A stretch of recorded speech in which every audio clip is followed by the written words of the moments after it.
Hi, Dwight Gordon again, coming to you from what is finally sunny North Dakota. Today is April the 29th, and the snow is finally melting. Uh, I haven't posted in a while because this is my first North Dakota winter, and I was completely unprepared for it. My health struggles in the last few months. I've had my voice going in and out, and I just haven't been able to do much of anything. But anyway, last time I said that I was going to try to do something a little more upbeat this time, and it was my intention, but just in the last couple days, something has come to my attention that is absolutely incredible that I had to comment on sooner than later. I've said before to my friends that nothing that our president can do or say will surprise me anymore. But apparently I spoke too soon because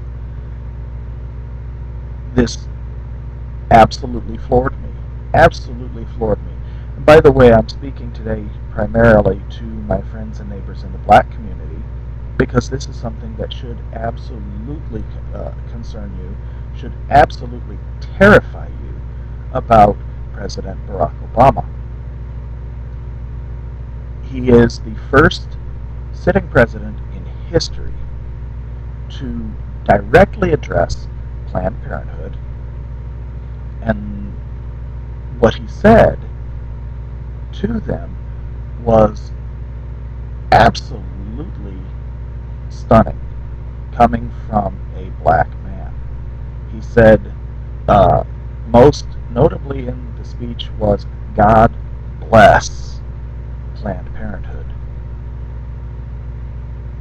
And why is that so stunning coming from a black man? Well,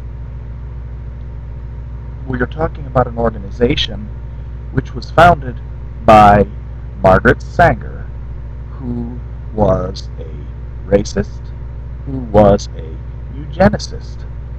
So, what is a eugenicist?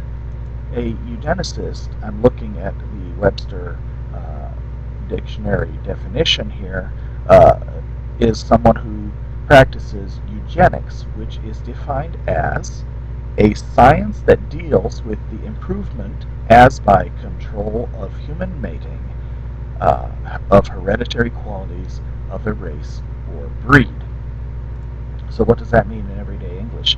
It means that we want to control what traits are passed on to our children by means of breeding or not breeding. We would encourage desirable traits, desirable features by by breeding, by allowing breeding, and we would discourage undesirable traits, undesirable features by refusing to allow breeding. That's what eugenics does.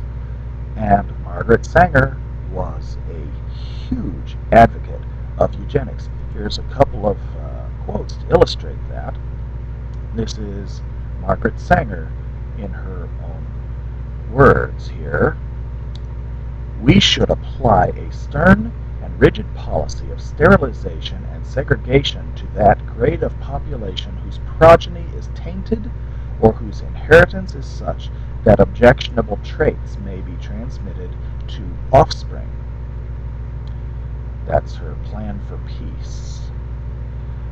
From her America Needs a Code for Babies, she writes, Article 1, the purpose of the American Baby Code shall be to provide for a better distribution of babies and to protect society against the propagation and increase of the unfit.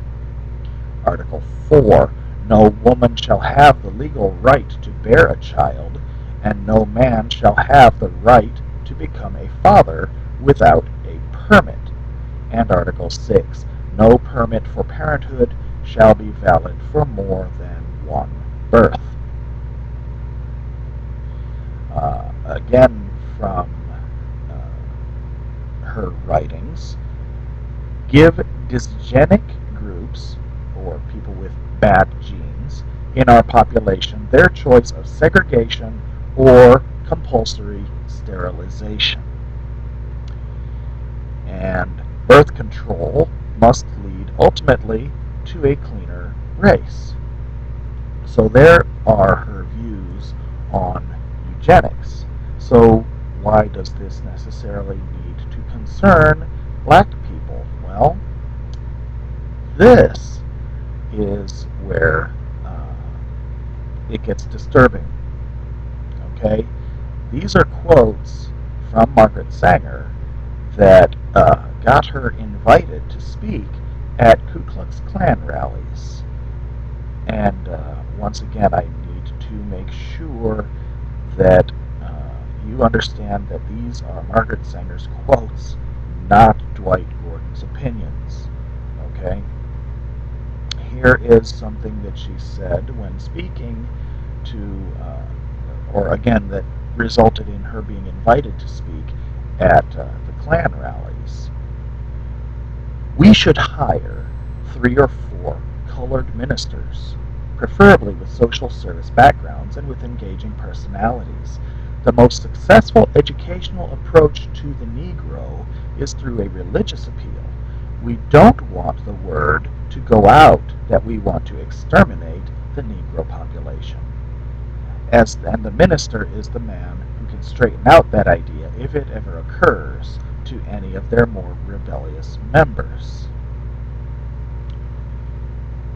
Another one, eugenic sterilization is an urgent need. We must prevent multiplication of this bad stock.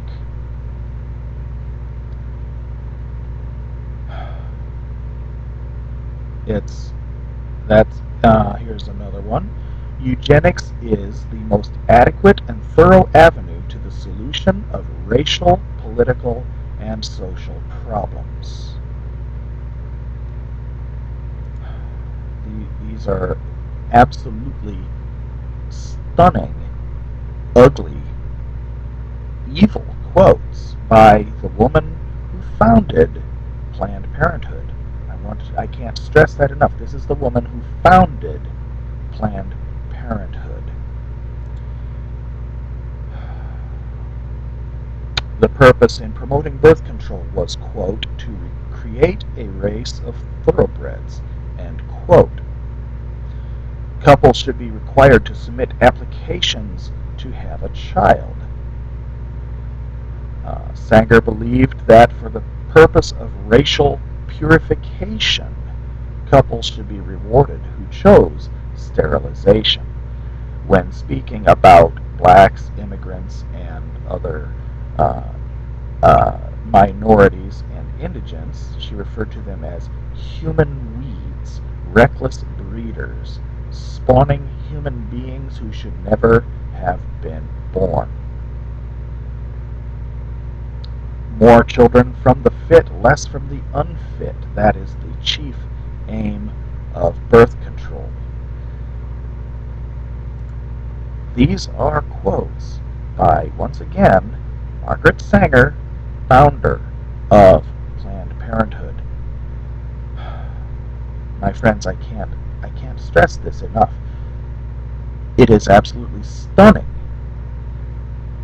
that any president would sanction an organization founded by such a person, but that especially a black president would make a speech praising the organization founded by someone who had these views about his race.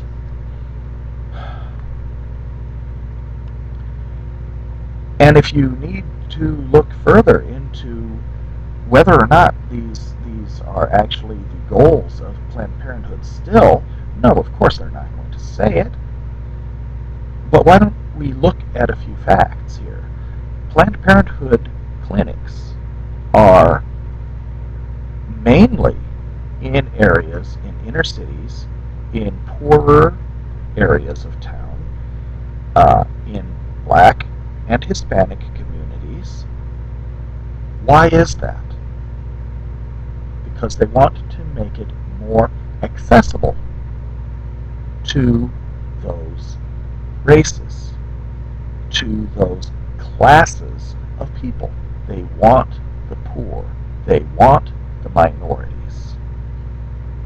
My friends, I can't say this strongly or plainly enough.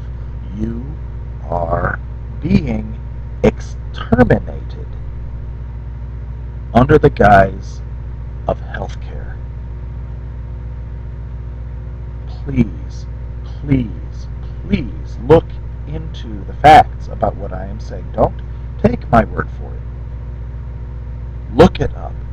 Read on it. Learn about what is being done in this country.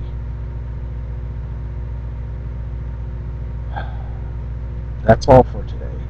Next time I put something up here, I promise it will be a little bit more, a little bit lighter, a little bit more easy on the ears. Until next time, thank you for listening. Thank you for watching. Dwight Gordon, signing